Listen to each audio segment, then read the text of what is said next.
Welcome and thank you for joining me. I'm Gerry Oginski, a New York medical malpractice and personal injury trial lawyer practicing law here in the state of New York.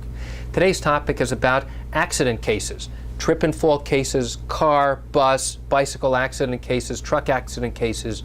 Why do so many attorneys want your case? And why do they keep knocking on your door? Why do they keep mailing you letters, mailing you booklets, mailing you information, telling you how great they are and why they're right for you? The reason why they want your case is because that law firm might have gotten your name from a police blotter. They might have gotten your name from a tow truck driver.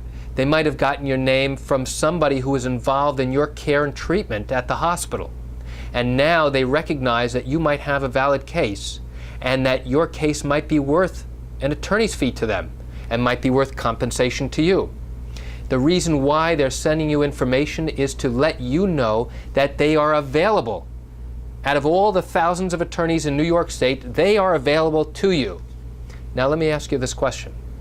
Just because you get a letter from some attorney telling you that they practice in the state of New York and they handle car accident cases, does that mean that that is the right law firm for you? If you've been watching any of my video tips, I ask the same question about Yellow Pages advertising. Just because one lawyer has a large full-page Yellow Pages ad, does that mean that they're better than the lawyer who has a smaller ad? Well, just because someone sends you a letter in the mail telling you that they are wonderful and great and have helped so many other people, does that mean that they're the right attorneys for you? Well, they might be, but then again, they might not be. You need to ask yourself this question.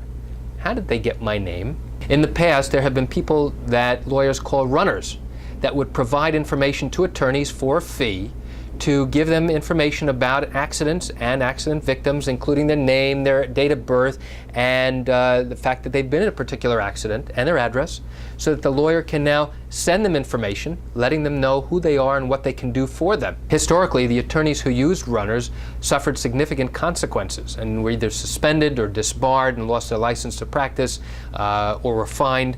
And it's just something that most good, experienced attorneys don't do. So what do you do when you get all this information?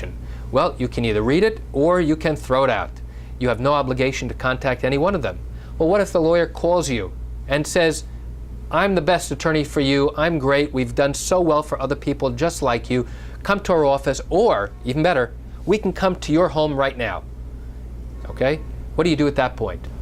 When somebody knocks on your door and tells you that your house needs to be repainted and you need construction work just because they happen to be passing by in the neighborhood, what kind of feeling do you get in your gut about whether or not to use that type of person? How many times have you read in the newspaper and heard about instances where people just driving by run scams, where they simply knock on your door, ask you for money to do construction work or painting work, and then take off and never come back?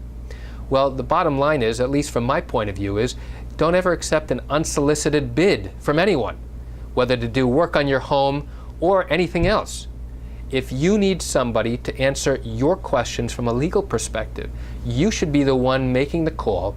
You should be the one learning about who they are and what they do, and finding out about cases like yours, doing research, whether it's online, in a library, or somewhere else.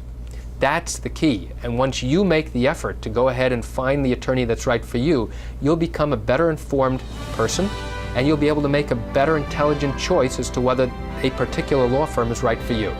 And that's it for today's video tip. Thank you for joining me. I'm Gerry Oginski. Have a great day.